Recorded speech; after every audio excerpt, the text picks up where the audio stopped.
أعوذ بالله من الشيطان الرجيم.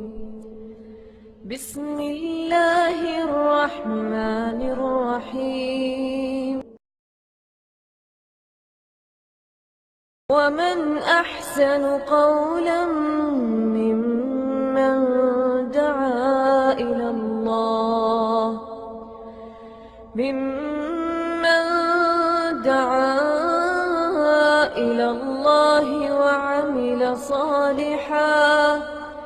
وعمل صالحا وقال إنني من المسلمين.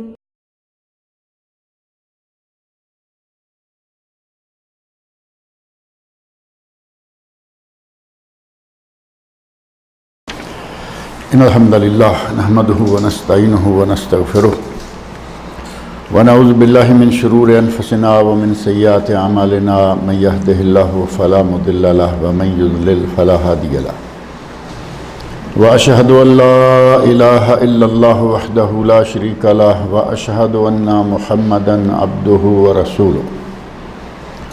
أما بعد فإن خير الحديث كتاب الله وخير الهدي هدي محمد صلى الله عليه وسلم وشر الأمور محدثاتها وكل محدثة بدعة وكل بدعة ضلالة وكل ضلالة في النار. رب اشرح لي صدري ويسر لي أمري واحلل عقدة من لساني يفقهوا قولي. رب أعوذ بك من همزات الشياطين وأعوذ بك رب أن يحضرون. أعوذ بالله السميع العليم من الشيطان الرجيم. ولو اتبع الحق أهواءهم لفسدت السماوات والأرض ومن فيهن بل آتيناهم بذكرهم فهم عن ذكرهم معرضون. أم تسألهم خرجا فخراج ربك خير وهو خير الرازقين وإنك لتدعوهم إلى صراط مستقيم. وإن الذين لا يؤمنون بالآخرة عن الصراط لناكبون ولو رحمناهم وكشفنا ما بهم من ضر للجوا في طغيانهم يعمهون. وَلَقَدْ أَخَذْنَاهُمْ بِالْعَذَابِ فَمَا اسْتَكَانُوا لِرَبِّهِمْ وَمَا يَتَضَرَّعُونَ حَتَّى إِذَا فَتَحْنَا عَلَيْهِمْ بَابًا ذَا عَذَابٍ شَدِيدٍ إِذَا هُمْ فِيهِ مُبْلِسُونَ. یہ سورۃ المومنین کی چند آیات ہیں، آیت نمبر 71 سے لے کر 77 تک، جن میں اللہ رب العزت نے ارشاد فرمایا ہے وَلَوِ اتَّبَعَ الْحَقُّ أَهْوَاءَهُمْ لَفَسَدَتِ السَّمَاوَاتُ وَالْأَرْضُ وَمَنْ فِيهِنْ. اگر حق ان لوگوں کی، مشرکین کی، غیر مسلم لوگوں کی باتوں کی اتباع کرنے لگے، حق ان کی مرضی کے مطابق چلنا شروع ہو جائے، تو زمین و آسمان اور جو کچھ ان کے مابین ہے سب تباہ و برباد ہو جائے، ختم ہو جائے. یہاں حق سے مراد کیا ہے؟ دین اور شریعت. اگر دین اور شریعت ان کی مرضی کے مطابق ہو جائے تو زمین و آسمان ہلاک اور تباہ ہو جائیں اور جو کچھ ان کے مابین ہے وہ بھی ختم ہو جائے. یہ کیا چاہتے ہیں؟ اللہ رب العزت نے الہ واحد کی عبادت کا حکم دیا کہ میں ہی الہ حق ہوں اور میری عبادت کرو، اور مشرکین چاہتے تھے کہ ہمارے لیے مختلف الہ ہوں، بارش کا الگ ہو، پانی کا الگ ہو، ہوا کا الگ ہو، یہ کا الگ ہو، وہ کا الگ ہو. تو اگر اسی طرح مختلف کاموں کے لیے مختلف خدا بنا دیے گئے ہوتے تو کیا ہوتا؟ لفسدت السماوات والارض ومن فیہن، زمین آسمان اور ان کے درمیان والی ساری مخلوق تباہ ہو جاتی. ایک کہتا کہ مجھے بارش برسانی ہے اور دوسرا کہتا کہ نہیں برسانی. ایک کہتا کہ مجھے اب دن چڑھانا ہے، دوسرا کہتا کہ نہیں مجھے ابھی رات رکھنی ہے. تباہی ہوتی یا نہیں ہوتی؟ سیدھی سی بات ہے کہ اگر دین اور شریعت ان مشرکین کی، ان کفار کی رائے کے مطابق ہوتا اور ایک الہ کی بجائے کئی الہ ہوتے، لو کان فیہما آلہۃ الا اللہ لفسدتا. دوسری جگہ اللہ نے فرمایا کہ اگر ان زمین و آسمانوں میں اللہ کے سوا کوئی اور بھی الہ ہوتا، کوئی اور بھی خدا ہوتا، لفسدتا، زمین و آسمان دونوں تباہ ہو جاتے۔ اسی بات کو دوسرے انداز سے اللہ نے یہاں بیان فرمایا ہے کہ اگر حق، اگر دین اور شریعت ان کی بات کے تابع ہو جائے، لفسدت السماوات والارض ومن فیہن، تو آسمان اور زمین اور ان کے درمیان کی ساری مخلوق تباہی کا شکار ہو جائے۔ بل آتیناہم بذکرہم، بلکہ ہم نے ان کو نصیحت پہنچا دی۔ اللہ رب العزت فرما رہے ہیں کہ ہماری جو ذمہ داری تھی یا جو ہماری طرف سے ضروری تھا وہ ہم نے اپنا کام کیا، ہم نے ان کو نصیحت پہنچا دی۔ فہم عن ذکرہم معرضون، اور یہ خود ہی اس نصیحت سے اعراض کر رہے ہیں، منہ پھیر رہے ہیں، نصیحت کو قبول نہیں کر رہے تو نقصان اٹھائیں گے۔ آج بھی آپ دیکھیں کوئی آدمی کسی کے لیے خیر خواہی کے طور پر پاس بٹھاتا ہے، نصیحت کرتا ہے، اس کا فرض پورا ہو گیا۔ اب اس کا کام ہے کہ اس نصیحت کو لیتا ہے یا چھوڑتا ہے، لیتا ہے فائدہ اٹھاتا ہے، چھوڑتا ہے نقصان اٹھاتا ہے، گویا کہ اس نے اپنا نقصان خود کیا۔ اللہ رب العزت فرما رہے ہیں کہ ہم نے ان کو ان کے حصے کی جو نصیحت تھی وہ پہنچا دی ہے، جو ان کے لیے ضروری تھا وہ ان کو بتا دیا۔ فہم عن ذکرہم معرضون، لیکن وہ اس نصیحت سے اعراض کر رہے ہیں، منہ پھیر رہے ہیں۔ ام تسألہم خرجا، اے میرے نبی کیا آپ ان سے کوئی معاوضہ مانگتے ہیں، کوئی اجرت مانگتے ہیں؟ آپ تو اجرت مانگتے نہیں، سوالیہ انداز استفہام انکاری کی شکل میں کہ اے میرے نبی آپ تو ان سے معاوضہ نہیں مانگتے۔ آپ کی بے لوث، بلا معاوضہ نصیحت، اس کو بھی یہ لوگ قبول نہیں کرتے۔ اور یہ بے لوث اور بلا معاوضہ نصیحت، آج کل بھی ایک جملہ بڑا مشہور کہتا ہے کہ میں مشورہ دیتا ہوں اور مفت، یہ لفظ سنتے ہوں گے آپ، میں مشورہ دے رہا ہوں مفت، یعنی کنسلٹنگ کا کوئی پیسہ بھی نہیں لیتا۔ اور عموماً جو مفت مشورہ دینے والے ہیں وہ فری کا مشورہ بھی اسی طرح کا ہی ہوتا ہے، لیکن یہ اللہ رب العزت اپنے نبی کے بارے میں فرما رہے ہیں کہ آپ تو کوئی معاوضہ نہیں مانگتے، کوئی اجرت نہیں مانگتے۔ ام تسألہم خرجن فخراج ربک خیر، کیا آپ ان سے کوئی اجرت مانگتے ہیں؟ یاد رکھیے کہ خراج ربک فخراج ربک خیر، تیرے رب نے جو تیرے لیے معاوضہ رکھا ہوا ہے، جو اجرت رکھی ہے وہ بہتر ہے۔ قیامت کے دن جو اللہ تعالیٰ اس کام کے عوض منصب دینے والا ہے وہ سب سے بہتر روزی، سب سے بہتر اجرت ہے۔ یہ اجرت جو آپ کو دیں گے بھی تو کیا حیثیت رکھے گی، اور آپ تو مانگتے بھی نہیں۔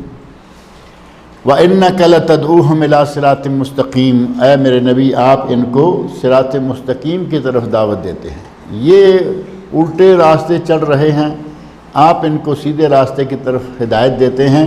اور صراط مستقیم کا معنی، یہ آپ کو یاد ہوگا پچھلا درس درمیان میں 2 چھٹیاں آ گئیں جس کی وجہ سے نکل گیا ہوگا ذہن سے، میں نے بتایا تھا کہ سیدھا خط نبی صلی اللہ علیہ وسلم نے زمین پر کھینچا اور کچھ اس کے دائیں بائیں خط کھینچ دیے، اور فرمایا کہ یہ درمیان والا راستہ جو ہے یہ ہے اللہ کا راستہ، یہ درمیان والا راستہ اللہ کا راستہ ہے، یہ ہے صراط مستقیم۔ اب یہ جو دائیں بائیں چھوٹے چھوٹے خط ہیں وہ صراط مستقیم نہیں ہیں، ان پر ہر خط کے آخر میں شیطان بیٹھا آوازیں دے رہا ہے، شیطان ہے، شیطان کا چیلا ہے، شیطان کے چیلے اور پارٹی بہت بڑی ہے، وہ تمہیں اس طرف بلا رہے ہیں، جبکہ اصل راستہ ہے جو درمیان والا راستہ ہے وہ ہے صراط مستقیم۔ اور فرمایا وَإِنَّكَ لَتَدْعُوهُمْ إِلَىٰ صِرَاطٍ مُسْتَقِيمٍ، اے میرے نبی آپ انہیں صراط مستقیم کی طرف دعوت دے رہے ہیں، آپ ایک بہترین کام کر رہے ہیں، اپنی ذمہ داری پوری کر رہے ہیں۔ وَإِنَّ الَّذِينَ لَا يُؤْمِنُونَ بِالْآخِرَةِ عَنِ الصِّرَاطِ لَنَاكِبُونَ، لیکن وہ لوگ جو آخرت پر ایمان نہیں رکھتے وہ سیدھے راستے پر چلنے کے بھی انکاری ہیں، وہ سیدھے راستے پر چلنے کے لیے بھی تیار نہیں ہیں۔ وَأَنَّ هَذَا صِرَاطِي مُسْتَقِيمًا، اس صراط مستقیم کو اللہ نے فرمایا کہ یہ میرا راستہ ہے۔ وَأَنَّ هَذَا صِرَاطِي، نبی صلی اللہ علیہ وسلم نے اس خط کے اوپر اپنے لکیر دوبارہ لگاتے ہوئے فرمایا کہ اللہ نے فرمایا ہے وَأَنَّ هَذَا صِرَاطِي مُسْتَقِيمًا فَاتَّبِعُوهُ، یہ ہے میرا راستہ، اس کی پیروی کرو۔ وَلَا تَتَّبِعُوا السُّبُلَ، دائیں بائیں یہاں عربی میں کہتے ہیں منے نہیں چلے گا، سیدھا راستہ جو ہے اس پہ چڑھ جاؤ تو وہی ایسا ہے کہ جو تمہاری نجات کا ذریعہ ہے۔ فرمایا کہ وہ لوگ جو کہ ایمان والے نہیں ہیں، لا یؤمنون بالآخرہ، وہ آخرت پر جو ایمان نہیں رکھتے، ان کا آخرت پر ایمان نہ رکھنا انہیں صراط مستقیم پر چڑھنے نہیں دیتا۔ ان کے ذہن میں ہے کہ یہی ہے جو کچھ ہے، دنیا ہی دنیا ہے، آج ہیں، کھا رہے ہیں، پی رہے ہیں، مزے کر رہے ہیں، مرنے کے بعد نہ کسی نے اٹھنا ہے، نہ کوئی سوال ہے، نہ جواب ہے، اس صراط مستقیم پہ کیوں چڑھیں گے؟ اور یہ اللہ رب العزت کی طرف سے ایک عدل اور انصاف ہے کہ آخرت ہے۔ دنیا میں اچھے کام کر کے صراط مستقیم پر رہ کر اپنے نفس کو مار کر، اپنے نفس پر ضبط کر کے شریعت کے مطابق زندگی گزارے، وہ بھی مر کے مٹی ہو جائے، اور دوسرا اپنی آوارگی میں دنیا بھر میں جو کچھ چاہے الٹا سیدھا کرتا رہے اور وہ بھی مر کے مٹی ہو جائے، تو انصاف تو نہ ہوا۔ انصاف کے لیے ضروری ہے کہ آخرت ہو، اور وہ اللہ رب العزت نے طے کر رکھا ہے کہ آخرت ہوگی، اور وہاں تمہارے کیے عملوں کا حساب و کتاب ہوگا، لین دین مکمل ہوگا، پوچھا جائے گا کہ کس نے کیا کیا ہے، اور اس کے مطابق اس کا بدلہ دیا جائے گا۔ پوچھنے پر تو آدمی بتا سکتا ہے نا الٹا سیدھا، لیکن وہاں کسے الٹا سیدھا بتائے گا؟ اللہ رب العزت کے سامنے ہر چیز موجود ہے، وہ جانتا ہے، وہ دیکھتا ہے، اور اس نے ہمارا ریکارڈ تیار کروا رکھا ہے۔ ہر آدمی کا ریکارڈ ایک کتاب میں موجود ہے، ہر آدمی کے ہر فعل کو اللہ ویسے ہی جانتا ہے۔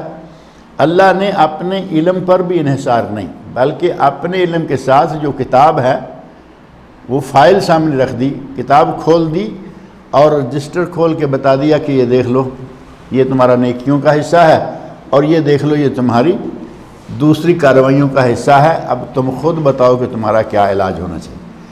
اللہ رب العزت نے فرمایا کہ اے میرے نبی، اِنَّكَ لَتَدْعُوهُمْ إِلَىٰ صِرَاطٍ مُسْتَقِيمٍ، تم تو ان کو سیدھے راستے کی طرف دعوت دیتے ہو، لیکن جو لوگ آخرت پر ایمان نہیں رکھتے وہ عَنِ الصِّرَاطِ لَنَاكِبُونَ، وہ سیدھے راستے سے مڑ جانے والے ہیں، دائیں بائیں پھر جانے والے ہیں، وہ اس پہ نہیں چلتے۔ وَلَوْ رَحِمْنَاهُمْ وَكَشَفْنَا مَا بِهِمْ مِنْ ضُرٍّ، اگر ہم ان پر رحم فرمائیں۔ اللہ مشرکین مکہ کی حالت کے بارے میں بتا رہا ہے کہ یہ اتنے اڑیل دماغ کے لوگ ہیں، اگر ہم وَلَوْ رَحِمْنَاهُمْ، اگر ہم ان پر رحم فرمائیں، وَكَشَفْنَا مَا بِهِمْ مِنْ ضُرٍّ، اور جو ان کو تکلیف ہے، جو جس مصیبت میں یہ مبتلا ہیں، ان کی یہ مصیبت بھی ہم دور کر دیں۔ کشف کا معنی مصیبت دور کر دیں، مشکل کشا کے کشا اور کشف قریب قریب کے لفظ ہیں، جیسے ہمارے مشکل کشائی ہے، وہ کس کا کام ہے؟ اللہ تعالیٰ کا۔ ہم نے تو دوسرے دے رکھے نا، حضرت علی کو مولا مشکل کشا بنا دیا۔ مشکل کشائی کریں، اس کی مشکل کو دور کر دیں۔ وَكَشَفْنَا مَا بِهِ مِنْ ضُرٍّ، اس کی مشکلات کو ہم ختم کر دیں۔ لَلَجُّوا فِي طُغْيَانِهِمْ يَعْمَهُونَ، تو یہ اپنی اپنی سرکشی میں اور جم کر بہک جائیں گے۔ اللہ نے فرمایا کہ یہ اتنے بگڑے ہوئے ہیں کہ اگر ان کی مشکل کو ہم دور بھی کر دیتے ہیں تو شکر کریں اور پلٹ آئے نہیں، یہ اپنی سرکشی میں اسی طرح جمے رہیں گے اور بہکنے لگیں گے۔ یہ سمجھیں گے کہ دیکھو ہم نے اپنی عقل سے، ہمارے لیے یہ پرابلم آیا تھا، ایک سمجھیں کہ مالی کوئی کرائسس آ گئے، بحران آ گیا، اب اس بحران کو اللہ نے دور کر دیا، اور یہ ڈھینگے مارنا شروع ہو جائیں گے، جی ہم نے دیکھو کور کر لیا، ہم نے ایسی پلاننگ کی، ہم نے یہ کر دیا وہ کر دیا۔ اللہ نے فرمایا یہ میری طرف، میری رحمت کی طرف رجوع نہیں کریں گے، اپنی عقل اور دماغ کے گھوڑے دوڑائیں گے کہ ہم نے کر لیا۔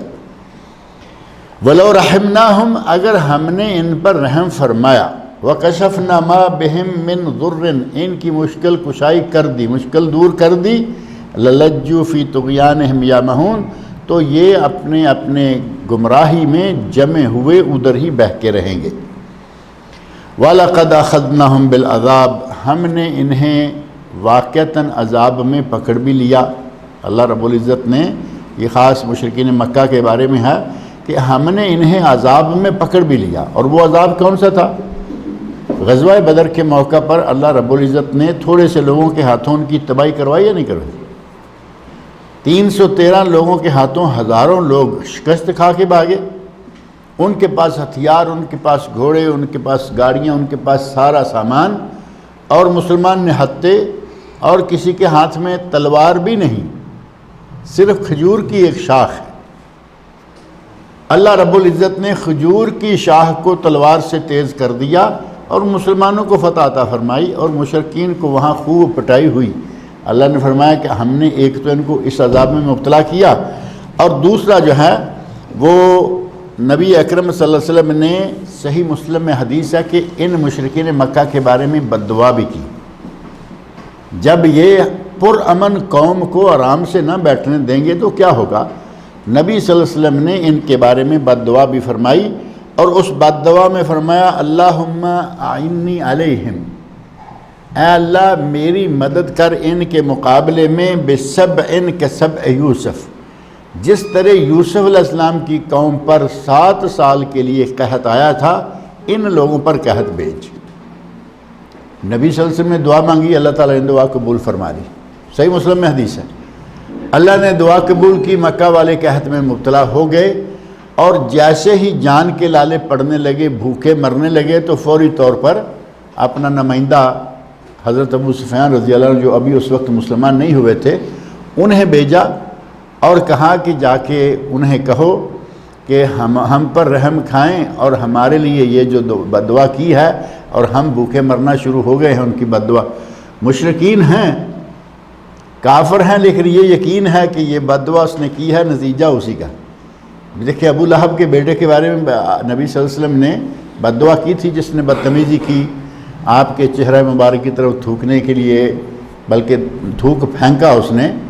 تو نبی صلی اللہ علیہ وسلم نے بد دعا کی اللہم سلط علیہ کلبا من کلابک، اے اللہ اس پر اپنے کتوں میں سے کوئی کتا مسلط کر دے. کلبا من کلاب کتا، اور اصل معنی درندہ، کوئی درندہ، کتا ہو، بھیڑیا ہو، شیر ہو، جو اس کو چیر پھاڑ کے کھا جائے. نبی صلی اللہ علیہ وسلم کی بد دعا اسے پتہ چل گیا کہ اس نے بد دعا کر دی ہے، اور یہ بد دعا قبول ہو جائے گی. اب وہ اپنے بیٹے کو سنبھالتا پھر رہا ہے، جدھر جاتا ہے باڈی گارڈ، یہ وہ جو کچھ اس وقت تھا سارے انتظامات کرتا. شام کے سفر پر روانہ ہوئے، راستے میں کہیں جہاں رات گزارنے کے لیے ڈیرا لگایا، یہاں اس کو جو چارپائی یا بستر جہاں دیا، اس کے چاروں طرف پہلے آدمی، پھر اونٹ، پھر آدمی، کچھ اس نے ڈیفنس لائنیں بنائیں. اس زمانے میں جو ان کی تجاویز تھیں، ڈیفنس لائن اتنی مضبوط بنائی کہ کوئی جانور رات کو یہاں نہ گھس سکے ہمارے سوئے ہوئے. لیکن اللہ کے نبی نے دعا کی ہوئی تھی، شیر آیا، دھاڑتا ہوا چھلانگ ماری، اونٹوں بندوں کے اوپر سے سیدھا آ کے اس کو یہاں سے پکڑا اور اس کا کام تمام کر دیا. ابو لہب مشرک، نبی صلی اللہ علیہ وسلم کے خلاف بد زبانیاں کرنے والا گستاخ آدمی، لیکن اسے یقین ہے کہ یہ پکڑا جائے گا. مشرک اپنی جگہ، لیکن یہ پتہ تھا کہ یہ جو بات کرتا ہے وہ ہو جاتی ہے. ایمان نہیں لاتے تھے. اب انہیں یہ پتہ چل گیا کہ اس نے بد دعا کی ہے کہ اللہ ان پر یوسف علیہ السلام کے زمانے کی طرح کی قحط سالی نازل کرے، یا قحط سالی آ گئی ہے، یہ اسی کی بد دعا سے آئی ہے، اور یہ اسی کی دعا سے جائے گی. حضرت ابو سفیان رضی اللہ عنہ گئے، جا کے نبی اکرم صلی اللہ علیہ وسلم کی خدمت میں حاضر ہو کر کہتے ہیں کہ اے اللہ کے نبی، آپ کو اللہ کا واسطہ ہے. پہلے نمبر پر اللہ کا واسطہ دیا، پھر قرابت داری کا واسطہ دیا کہ یہ جو بھوکے مر رہے ہیں، کوئی تمہارا چچا ہے، کوئی تمہارا چچا زاد بھائی ہے، کوئی تمہارا فلاں ہے، کوئی تمہارا فلاں ہے. قرابت داری کا واسطہ اور اللہ کا واسطہ دے کے کہا کہ دعا مانگو، یہ مشکل جو ہے وہ ختم ہو جائے. نبی اکرم صلی اللہ علیہ وسلم نے دعا فرما دی. نبی صلی اللہ علیہ وسلم رحمت للعالمین تھے. کبھی کبھار بہت تھوڑا آپ نے کسی کے خلاف بد دعا کی، لیکن جب بد دعا کی تو قبول ہو گئی. جب آ کے مانگنے والے آئے تو فوراً دوبارہ اس کا ازالہ بھی کر دیا. ثمامہ بن اسال کا واقعہ معروف ہے. ثمامہ بن اسال رضی اللہ عنہ جو یمامہ کے حاکم تھے اور پکڑے گئے، لائے گئے، نبی صلی اللہ علیہ وسلم نے 3 دن باندھ کے رکھا، بڑا اچھا رکھا، اور نکلتے ہوئے آخر میں جا کے مسلمان بھی ہو گیا۔ مکہ میں عمرہ کرنے کے لیے گیا تو مشرکین مکہ نے کہا کہ سنا ہے تم صابی ہو گئے ہو۔ یہ میں واقعہ کئی مرتبہ بیان کرتا رہتا ہوں کہ جو آدمی سیدھا ہو جائے اس کو کہیں گے جی یہ وہابی ہو گیا ہے، اس وقت سیدھا ہو جائے تو کہتے تھے صابی ہو گیا ہے۔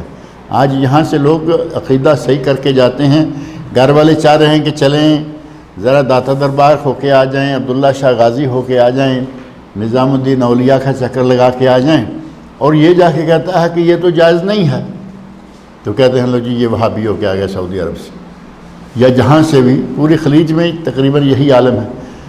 تو یہاں کہتے ہیں وہابی ہو کے آ گیا، وہ کہا کرتے تھے صابی ہو گیا۔ انہوں نے حضرت ثمامہ بن اسال کو کہا کہ تم صابی ہو گئے ہو، اس نے کہا بدبختوں میں تو اب اصلی صحیح دین پہ آیا ہوں، میں بے دین کہاں ہوا ہوں۔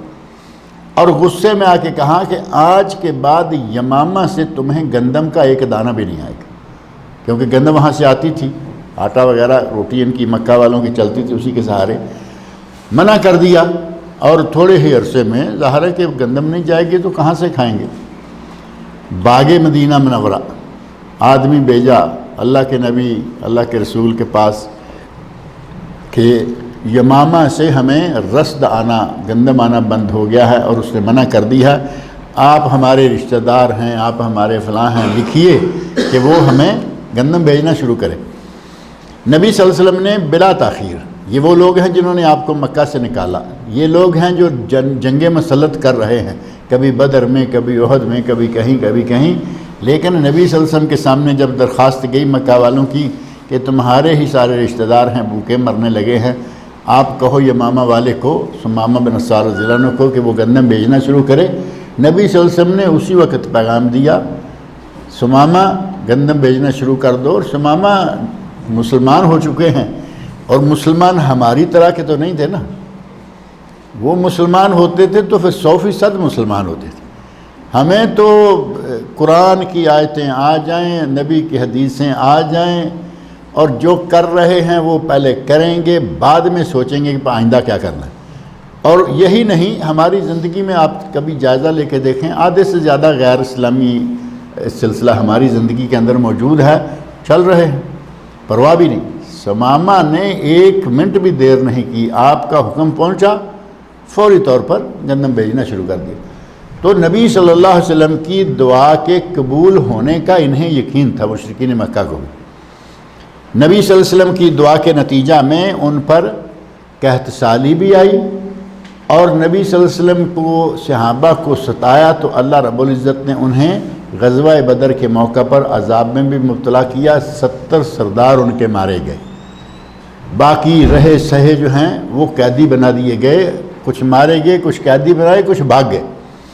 تو یہ تھا اللہ رب العزت کی طرف سے عذاب، حتی اذا فتحنا علیہم بابا ذا عذاب شدید، یہاں تک کہ جب ہم نے ان پر ایک شدید عذاب کا دروازہ کھول دیا، اذا ہم فیہ مبلسون، تو اسی وقت یہ فوراً مایوس ہو گئے۔ ہم نے جب عذاب کا دروازہ کھولا تو پھر یہ آ کے مایوس ہو گئے، اللہ کی رحمت کی طرف توجہ پھر بھی نہیں گئی، مایوس ہو کے بیٹھ گئے۔ تمہیں عذاب میں اللہ نے مبتلا کیا ہے، پلٹ آؤ، اللہ سے دعا مانگو، اللہ سے درخواست کرو، یا اللہ ہماری مشکل کو دور کر، ہم تیری طرف آ رہے نہیں، بلکہ فرمایا کہ اذا ہم فیہ مبلسون، یہ اسی وقت فوراً مایوس ہو گئے، اللہ کی رحمتوں سے مایوس ہو کے بیٹھ گئے۔ وَهُوَ الَّذِي أَنشَأَ لَكُمُ السَّمْعَ وَالْأَبْصَارَ وَالْأَفْئِدَةَ، اللہ ہی وہ ذات ہے جس نے تمہارے لیے کان، آنکھیں اور دل، کان، آنکھیں اور دل کس نے بنائے ہیں؟ اللہ تعالیٰ نے۔ فرمایا کہ تمہاری آنکھیں، تمہارے کان اللہ نے دیے، دل اللہ نے دیا۔ قلیلا ما تشکرون، تم بہت ہی کم شکر کرتے ہو۔ اللہ نے دل دیا سوچ بچار کرنے کے لیے، دل اور دماغ دونوں اکٹھے ہی ہیں نا، ان کا کنیکشن دل اور دماغ کا ایسا ہے کہ سوچنے کے لیے اگر دل نہیں تو دماغ کیا کرے گا، اور دماغ نہیں تو دل کیا کرے گا۔ دل و دماغ دونوں چیزیں اللہ نے دی، غور و فکر کرنے کے لیے، سوچنے کے لیے، آنکھیں دیں دیکھنے کے لیے، کان دیے سننے کے لیے، لیکن کانوں کا استعمال کہاں کرتے ہیں؟ فحش باتیں سننے میں، غلط باتیں، فلمیں، ڈرامے، گانے اور یہ اور وہ۔ آنکھوں کا استعمال بھی انہی چیزوں میں، ڈرامے دیکھیں گے، سیریز دیکھیں گے، یہ وہ دیکھیں گے۔ اللہ کی کتاب ہے، اس کو پڑھنے کے لیے طبیعت نہیں لگتی۔ ابھی پچھلے دنوں کسی نے سوال پوچھا تھا، غالباً جامع خادم الحرمین شریفین میں، کہ قرآن پڑھنے لگے تو ہاتھ سے قرآن گر گیا، نیند کا جھٹکا آیا اور ہاتھ سے قرآن گر۔ قرآن ہاتھ میں پکڑا نہیں اور نیند آئی نہیں، اور ناول کھول لیں ساری رات آنکھیں بند نہیں ہوتی، اسی طرح ٹیلی ویژن لگا لیں آنکھیں کھلی ہیں۔ اللہ نے آنکھیں دی، کوئی اچھی چیز بھی دیکھو۔ ہم گناہ گار ہیں، غلط چیز دیکھی گئی، لیکن اچھی بھی دیکھو۔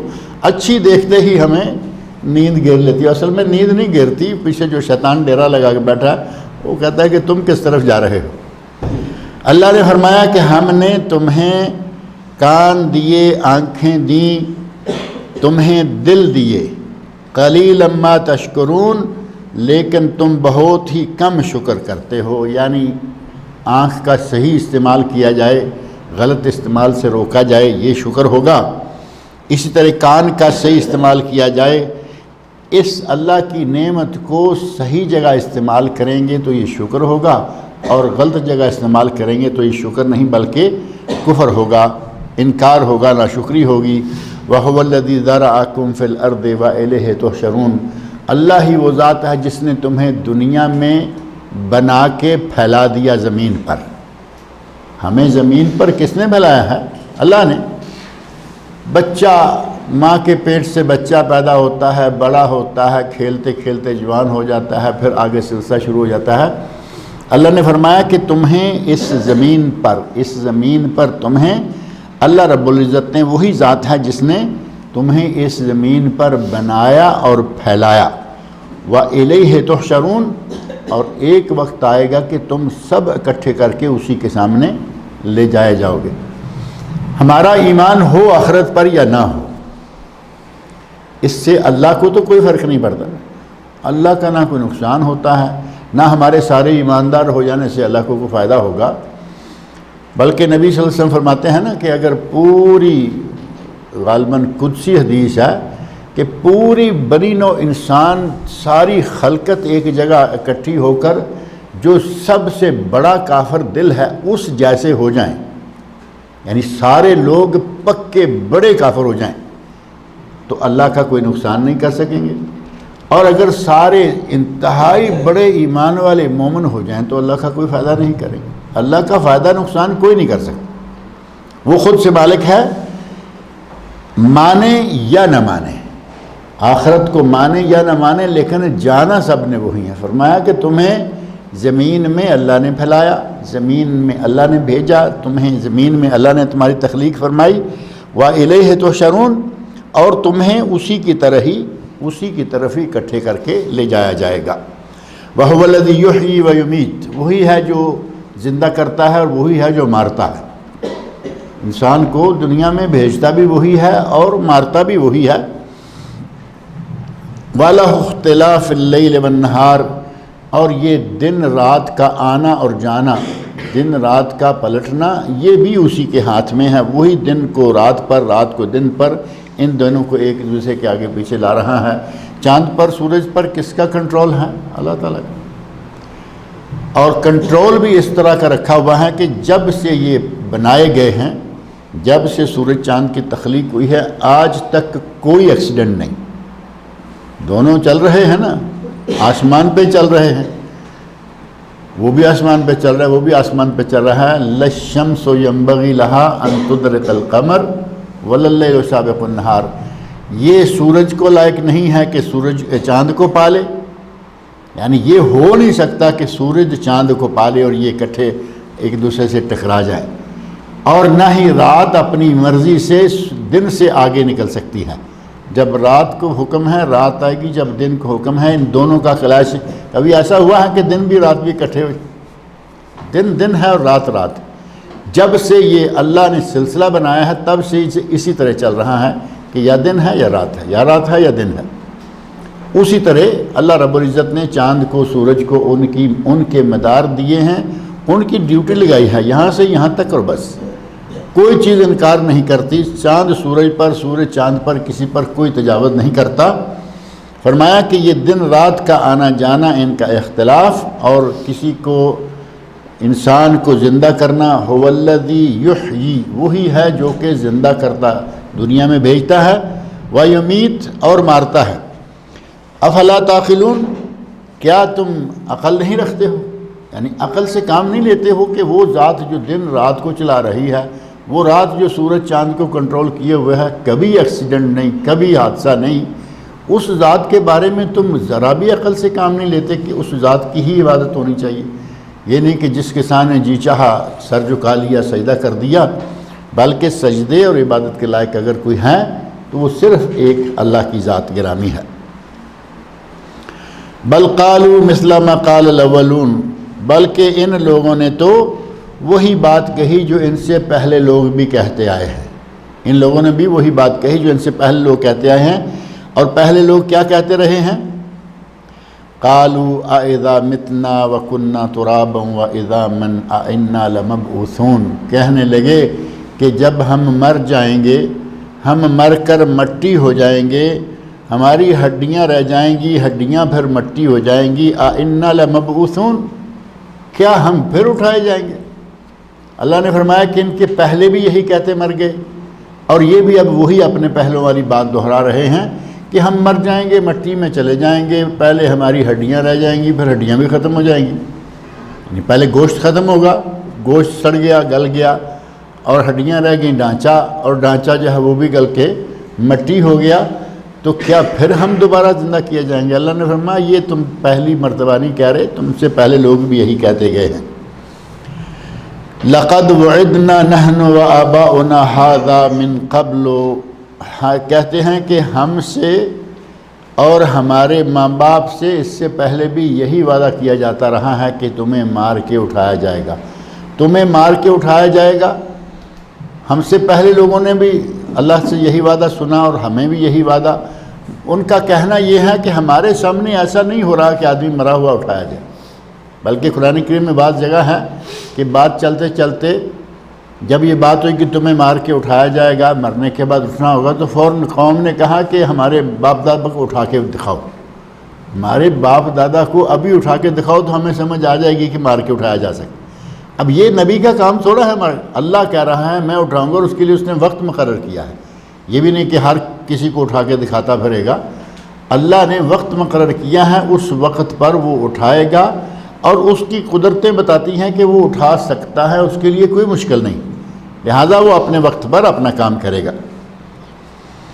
کہتے ہیں لقد وعدنا، ہم سے وعدہ کیا گیا، لقد وعدنا نحن، ہم سے وعدہ کیا گیا، وآباؤنا، اور ہمارے ماں باپ سے بھی یہی وعدہ ہوتا چلا آ رہا ہے، ھذا من قبل، اس سے پہلے بھی، ان ھذا الا اساطیر الاولین، کہتے ہیں کہ یہ تو کچھ بھی نہیں ہے، یہ تو صرف پہلے لوگوں کے افسانے ہیں کہ تم مارے جاؤ گے، تم اٹھائے جاؤ گے، یہ قصے کہانیوں والی باتیں ہیں، حقیقت میں ایسا ہونے والا نہیں ہے۔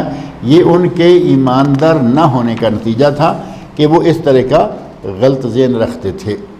اللہ رب العزت ہمیں قرآن کریم پڑھنے، سننے، سمجھنے اور اس کے احکام پر عمل کرنے کی توفیق عطا فرمائے۔ آگے اللہ رب العزت نے کچھ سوال کیے ہیں مشرکین مکہ سے، ان کی طرف سے، اور انہی کے جواب انہی کی زبان سے نقل کیے ہیں کہ ان سے پوچھو یہ زمین و آسمان کس نے بنائے؟ یہ کہیں گے اللہ نے بنائے۔ وہ سوالات دو چار ہیں، انشاءاللہ اگلے درس میں ذکر کریں گے۔ اللہ رب العزت مجھے اور آپ سب لوگوں کو نیک عمل کی توفیق عطا فرمائے۔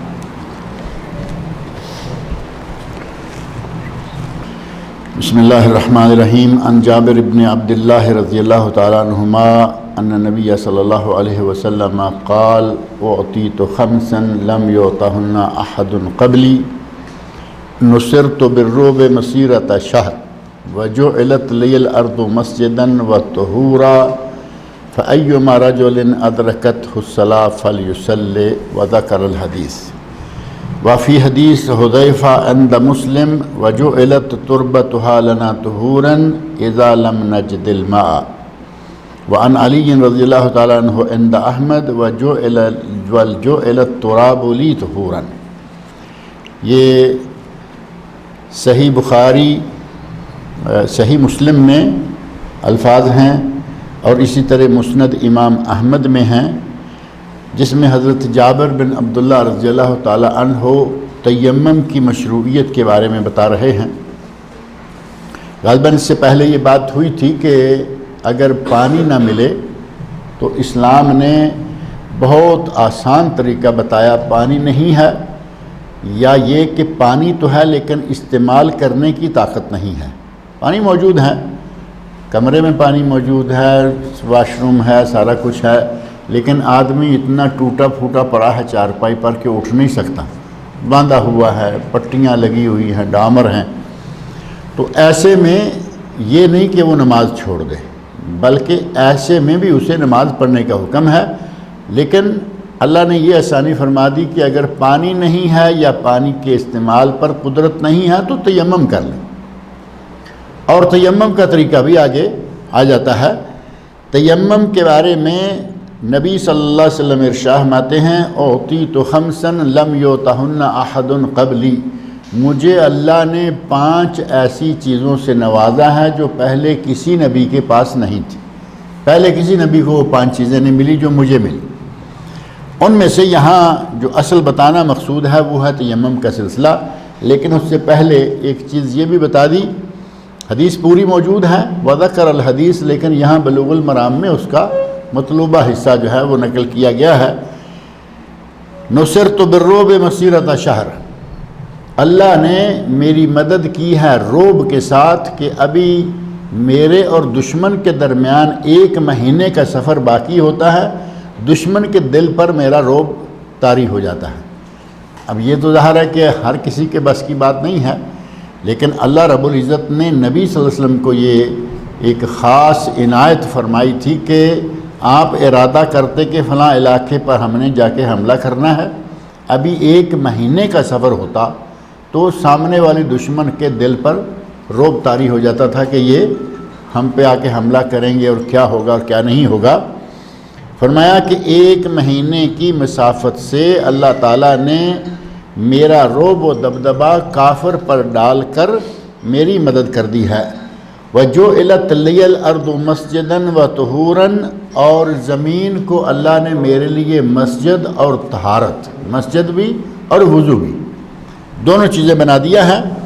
فَأَيُّمَا رَجُلٍ أَدْرَكَتْهُ الصَّلَاةُ فَلْيُصَلِّ، جس آدمی کو جہاں نماز کا وقت ہو جائے وہ نماز پڑھ لے۔ پہلے تمام انبیاء کو یہ حکم تھا، ان کی امتوں کو حکم تھا کہ جو عبادت کے لیے خاص عبادت خانے بنائے گئے ہیں، چرچ ہیں۔ اب عیسائیوں کے چرچ کے باہر آج بھی آپ دیکھیں گے کہیں اکیلے کسی عیسائی کو دیکھا ہے کہ وہ اپنا کچھ کر رہا، وہ اتوار کو چرچ میں جائے گا، یا آگے پیچھے بھی کہیں جانا ہے، شادی ان کی چرچ میں عموماً ہوتی ہے تو وہ چرچ میں ہی جاتے ہیں۔ مسلمانوں کو اللہ رب العزت نے یہ انعام کیا کہ جہاں نماز کا وقت ہو جائے وہی نماز پڑھ لو، جنگل ہے، میدان ہے، پہاڑ ہے، شہر ہے، مسجد ہے، نہیں ہے، جہاں نماز کا وقت ہو نماز پڑھ لو۔ اسی طرح یہودی ہیں، ان کے عبادت خانے تھے، معبد، وہ معبد کے بغیر نماز یا اپنی عبادت نہیں کر سکتے تھے۔ پہلے لوگوں کو صرف اپنی مسجد یا جا نماز میں نماز پڑھنے کا حکم تھا، ہمیں ساری زمین پر کہیں بھی نماز پڑھنے کی اجازت ہے۔ فرمایا کہ یہ بھی اللہ نے خاص میرے لیے رکھا، اور مسجد ہی نہیں بنایا، اللہ نے میرے لیے زمین کو طہارت کا ذریعہ بھی بنا دیا، یعنی وضو کے قائم مقام بھی بنا دیا۔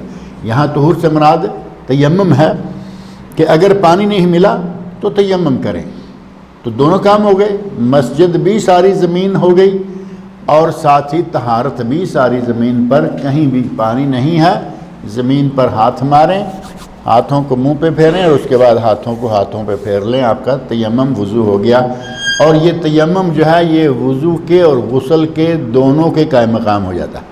اگر کسی پہ غسل واجب ہو گیا، پانی نہیں ہے، آگے حدیث آنے والی ہے، تو وہ صرف تیمم کرے، غسل بھی ہو گیا، وضو بھی ہو گیا۔ اور اگر صرف کسی کو وضو کرنا ہے تو وہ تیمم کرے، اس کا وضو کے قائم مقام ہو گیا۔ حدیث میں الفاظ مختلف ہیں۔ حضرت حذیفہ رضی اللہ عنہ سے مروی جو حدیث ہے مسلم میں، اس میں جعلت تربتها لنا طہورا اذا لم نجد الماء، اس میں الفاظ ہیں کہ اگر ہمیں پانی نہ ملے تو زمین کی مٹی ہمارے لیے وضو بنا دی گئی، طہارت بنا دی گئی تیمم کے لیے۔ اور حضرت علی رضی اللہ عنہ کی روایت ہے مسند امام احمد میں، اس میں ہے وَجُعِلَ التُّرَابُ لِي طُهُورًا، مٹی کو میرے لیے طہارت بنا دیا گیا، یعنی وضو کے قائم مقام بنا دیا گیا۔ بات وہی ہے، الفاظ تھوڑے تھوڑے مختلف ہیں لیکن معنی جو ہے وہ سب کا ایک ہی ہے کہ اللہ رب العزت نے امت اسلامیہ کے لیے یہ آسانی فرمائی کہ اگر پانی نہیں ہے تو تیمم کر لیں، پانی پر قدرت نہیں ہے تو تیمم کر لیں۔ اور تیمم کے لیے زمین کا مٹی کا حصہ، وہ ایک بیمار آدمی ہے وہ اٹھ کے باہر بھی تو نہیں جا سکتا، جو اٹھ کے واش روم سے وضو نہیں کر سکتا وہ باہر جا کے زمین تلاش کرے کہ وہاں مجھے ہاتھ مارنا ہے اور میں پھر جا کے تیمم کروں گا، اس کے لیے تو وہ بھی چانس نہیں ہے۔ تو ایسے میں کیا کرے گا؟ اس کے پاس مٹی موجود ہے، اپنے پاس سے مٹی پہ ہاتھ مارے، کوئی جو تندرست ہے وہ مٹی لا کے دے دے اس کو باہر سے، یعنی پلیٹ میں کسی چیز میں ڈال کے لے آئے اور اس کے پاس رکھے، وہ اس پہ ہاتھ مارے۔ اس کا یہ ضروری نہیں ہے کہ اب زمین تلاش کرے اور وہاں سے جا کے ہاتھ مار کے آئے، نہیں، اپنے پاس مٹی رکھ لے، اس کے جو کہ زمین کا حصہ ہے مٹی ہے۔ اور شاید آپ کے علم میں ہوگا، میں نے بتایا تھا پہلے بھی آپ کو کہ دارالسلام نے ایک تیمم کٹ تیار کی ہے۔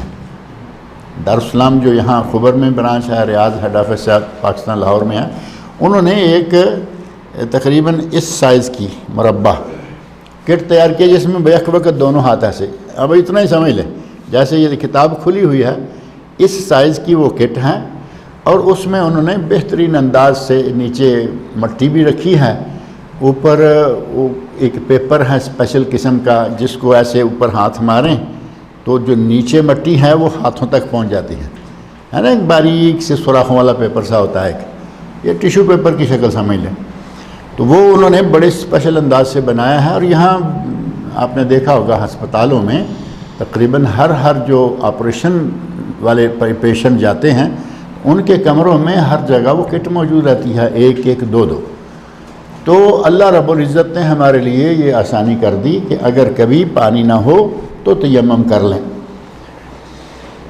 وعن عمار بن یاسر رضی اللہ تعالی عنہما قال بعثني النبي صلی اللہ علیہ وسلم في حاجة فأجنبت فلم أجد الماء فتمرغت في الصعيد كما تمرغ الدابة ثم أتيت النبي صلى الله عليه وسلم فذكرت له ذلك فقال إنما كان يكفيك أن تقبل بيديك هكذا ثم ضرب بيديه الأرض ضربة واحدة ثم مسح الشمال على اليمين وظاهر كفيه ووجهه متفق عليه واللفظ لمسلم۔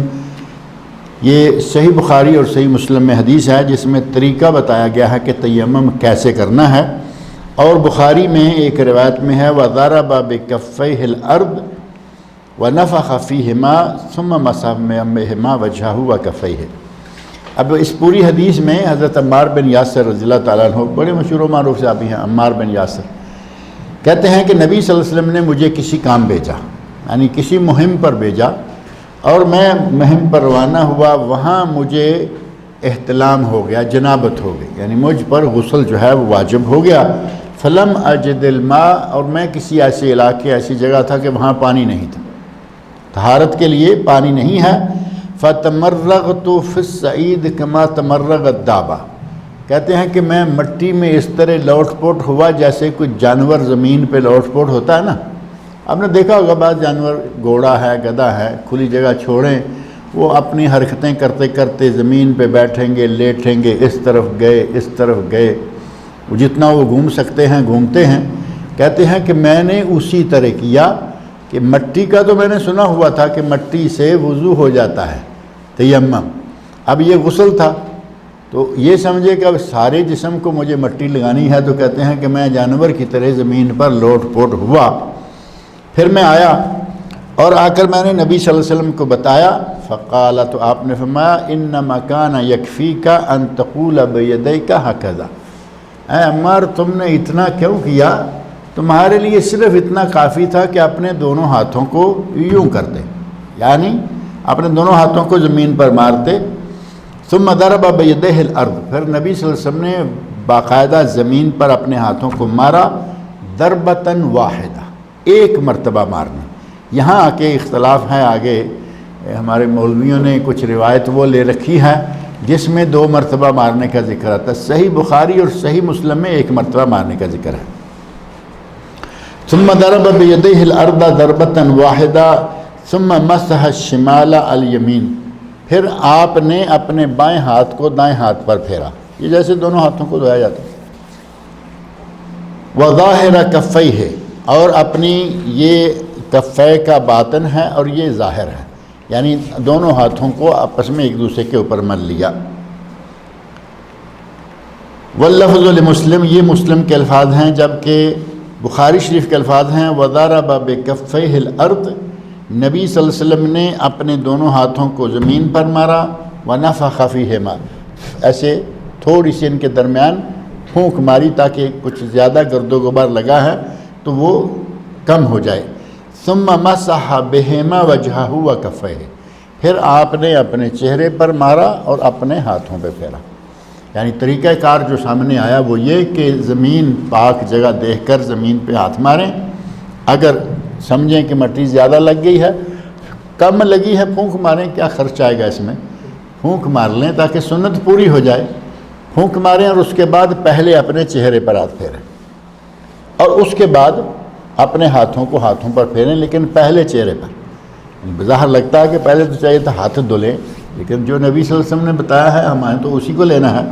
نبی صلی اللہ علیہ وسلم نے پہلے چہرے پہ ہاتھ پھیرے اور اس کے بعد اپنے دونوں ہاتھوں کو آپس میں مل کے ختم کر دیا، اور یہ تیمم جو ہے اس کا طریقہ مکمل ہو گیا. وعن ابن عمر رضی اللہ تعالیٰ عنہما قال، حضرت عبداللہ بن عمر رضی اللہ عنہ بیان فرماتے ہیں، قال رسول اللہ صلی اللہ علیہ وسلم، نبی صلی اللہ علیہ وسلم فرماتے ہیں، التیمم ضربتان، ضربہ للوجہ و ضربہ للیدین. سنن دارقطنی میں یہ حدیث ہے جسے ائمہ کرام نے موقوفاً بیان کیا ہے کہ یہ حدیث نبی صلی اللہ علیہ وسلم کا ارشاد نہیں بلکہ حضرت عبداللہ بن عمر کے الفاظ ہیں کہ 1 مرتبہ زمین پہ مارو اور اس کو چہرے پہ ملو، پھر زمین پہ مارو اور ہاتھوں پہ ملو. پہلے نمبر پر بخاری اور مسلم کے مقابلے میں دارقطنی حدیث کی کتاب ہے. امام دارقطنی بہت بڑے امام ہیں، اس میں کوئی شک نہیں، لیکن درجے کے اعتبار سے سب سے پہلا درجہ کتابوں میں بخاری اور مسلم کا ہے. بخاری اور مسلم میں 1 ضرب ہے، دارقطنی اس نمبروں میں بہت دور جا کے آتی ہے، اس میں 2 مرتبہ ہے. بخاری اور مسلم میں جو حضرت عمار بن یاسر رضی اللہ عنہ کی حدیث ہے اس میں 1 ضرب بیان ہوئی اور یہاں 2 ضربیں بیان ہوئیں. اب کتنا فرق ہے کہاں بخاری مسلم اور کہاں سنن دارقطنی. پھر حضرت عمار بن یاسر کی حدیث نبی صلی اللہ علیہ وسلم کا ارشاد ہے، یعنی باقاعدہ انہوں نے نبی صلی اللہ علیہ وسلم کا ارشاد نقل کیا، جبکہ دارقطنی والی حدیث کے بارے میں ائمہ حدیث کہہ رہے ہیں کہ یہ موقوف ہے، یعنی یہ نبی صلی اللہ علیہ وسلم کا ارشاد نہیں بلکہ حضرت عبداللہ بن عمر رضی اللہ عنہ تک یہ بات رہتی ہیں، اس سے اوپر نہیں جاتی. لہذا یہ ضعیف ہونے کی وجہ سے صحیح کے مقابلے میں نہیں ٹھہر سکتی. حضرت ابو ہریرہ رضی اللہ عنہ بیان فرماتے ہیں کہ نبی صلی اللہ علیہ وسلم نے ارشاد فرمایا، السعید وضوء المسلم، مٹی مسلمان کے وضو کے قائم مقام ہے. مٹی مسلمان کے لیے وضو ہے. وَإِن لَّمْ يَجِدِ الْمَاءَ 10 سنین، چاہے مسلمان کو 10 سال پانی نہ ملے، یعنی پینے کے لیے پانی مل رہا ہے، وضو کے لیے پانی نہیں ہے، ناکافی ہوتا ہے، تو اگر 10 سال بھی کسی کو تیمم کرنا پڑے تو کرے، کوئی حرج نہیں ہے. فَإِذَا وَجَدَ الْمَاءَ، جب پانی مل جائے، فَلْيَتَّقِ اللَّهَ، تو اب اسے اللہ سے ڈرنا چاہیے. یہ نہیں کہ پانی بھی موجود ہے اور تیمم کر رہا ہے، نہیں، پانی مل جائے تو اللہ سے ڈرے. وَلْيُمِسَّهُ بَشَرَتَهُ، اور اس پانی کو اپنے جسم پر لگائے، یعنی وضو کرے. اگر پانی نہیں ہے، 10 سال بھی نہیں ہے تو تیمم کر سکتا ہے. پانی مل جائے تو پھر تیمم نہیں بلکہ پانی کے ساتھ وضو کرے۔ یہ مسند بزار کی حدیث ہے اور ابن قطان نے اس کو صحیح قرار دیا ہے، لیکن صحیح تر بات دارقطنی کی روایت میں یہ مرسل ہے، اور ترمذی میں حضرت ابو ذر غفاری رضی اللہ عنہ سے اسی طرح کی حدیث مروی ہے، اور امام حاکم نے اور امام ترمذی نے اسے صحیح قرار دیا ہے۔ یعنی اگر کوئی 10 سال کے لیے بھی کسی ایسی جگہ پہ رہتا ہے، مجبور ہے، پانی نہیں ملتا، تو وہ تیمم کرتا رہے، اس کے لیے تیمم کافی ہوگا۔ حضرت ابو سعید خدری رضی اللہ تعالی عنہ بیان فرماتے ہیں، خرج رجلان فی سفر، 2 آدمی سفر پر روانہ ہوئے۔ اب یہ واقعہ دونوں کا جو ہے وہ بڑا اسپیشل ہے۔ 2 آدمی سفر پر روانہ ہوئے، فحضرت الصلاۃ، نماز کا وقت ہو گیا، ولیس معہما ماء، ان کے پاس پانی نہیں ہے، سفر پر روانہ ہوئے، پانی ساتھ نہیں تھا اور نماز کا وقت ہو گیا۔ فتیمما سعیدا طیبا، دونوں نے تیمم کیا مٹی کے ساتھ اور نماز پڑھ لی۔ ثم وجد الماء فی الوقت، ابھی نماز کا وقت باقی تھا، یعنی مثال کے طور پر ظہر کے وقت انہوں نے تیمم کیا، عصر ہونے سے پہلے آدھا گھنٹہ 1 گھنٹہ بعد پانی مل گیا۔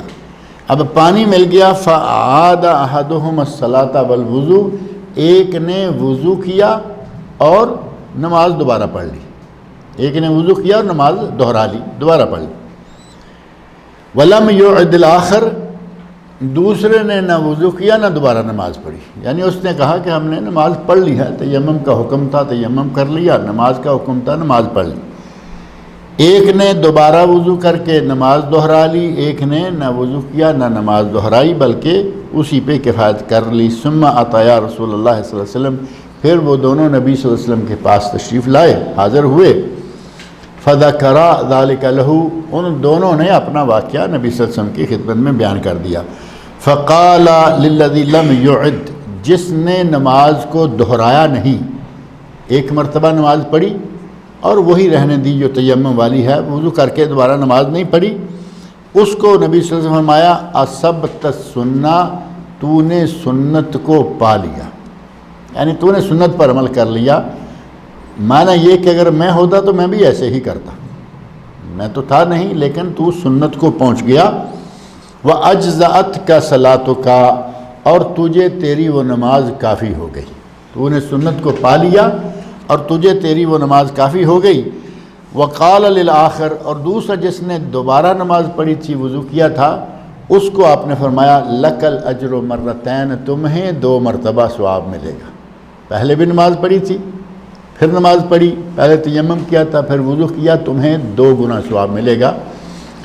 یہ جائز ہے کہ وہ دوبارہ ایسا کر لے، ثواب 2 گنا ہو گیا، لیکن پہلے کو کہا کہ تو نے سنت پر عمل کر لیا، جتنا ضروری تھا وہ کافی ہو گیا۔ ضروری نہیں کہ وقت ابھی باقی ہے تو نماز کو دہرایا جائے، لیکن اگر کوئی دہرا لیتا ہے تو انشاءاللہ ظاہر ہے کہ سورۃ فاتحہ دوبارہ پڑھے گا، قل هو اللہ دوبارہ پڑھے گا، کچھ چند رختیں دوبارہ پڑھے گا، تو اس کا ثواب جو ہے وہ بڑھ جائے گا۔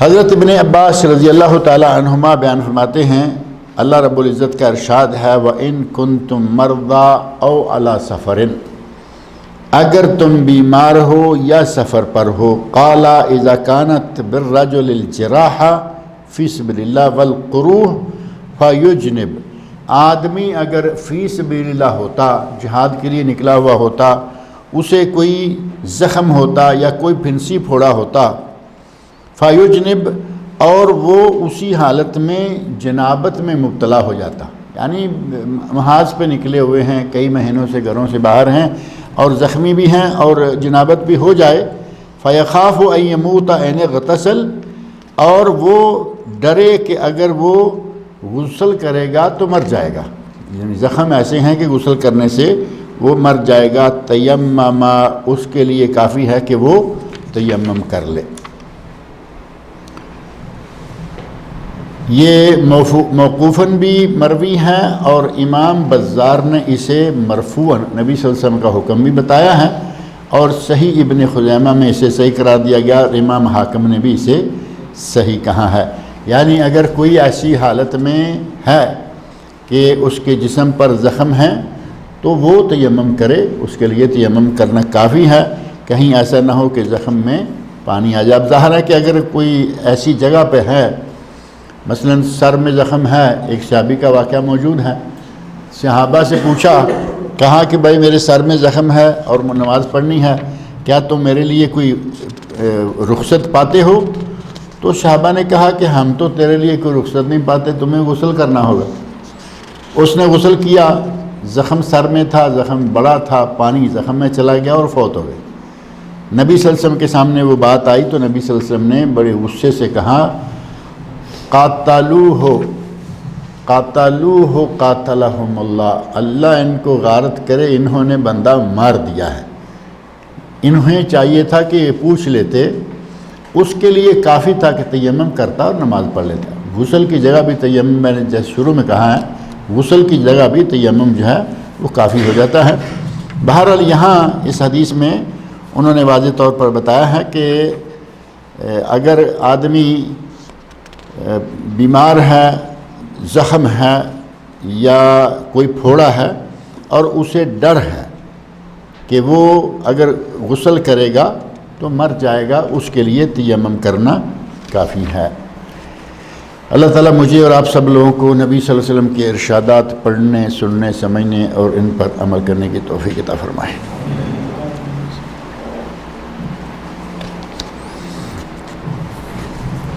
درس سے متعلقہ کوئی سوال ہو تو کر سکتے ہیں۔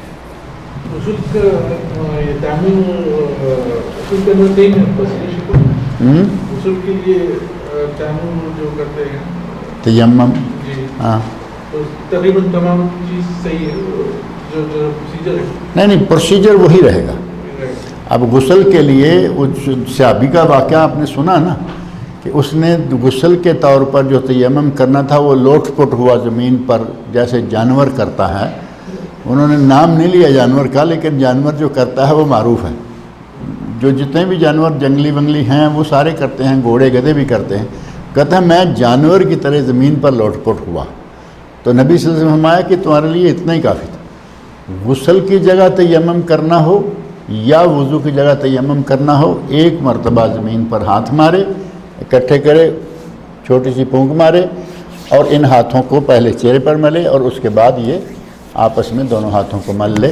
یہ تیمم ہے اور یہ غسل اور وضو دونوں کے لیے کافی ہے۔ مٹی یہاں نہیں ہے تو میں نے بتایا منگوا لے، کٹ ملتی ہے، مٹی ملتی ہے، کسی سے کہے کہ پلیٹ وغیرہ میں رکھ کے لے آئے تو وہ کام جو ہے وہ مٹی کرے گی۔ اب اگر کہیں مٹی بھی نہیں، ایسا ہے کہ آدمی کے پاس پانی بھی نہیں، اس کے پاس مٹی بھی نہیں، جو کچھ اس کے پاس موجود ہے، اب ظاہر ہے کہ مجبور کے لیے تو اسلام نے بڑی چھوٹ دی ہے۔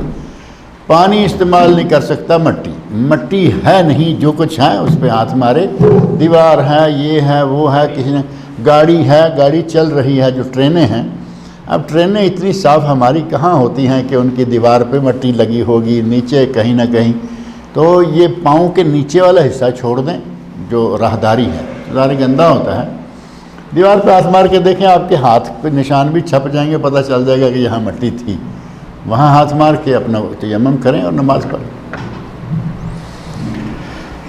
شیخ صاحب سفر میں گاڑی کو گیا لیکن پانی نہیں، لیکن سامنے بکال آیا، ابھی کیا کروں؟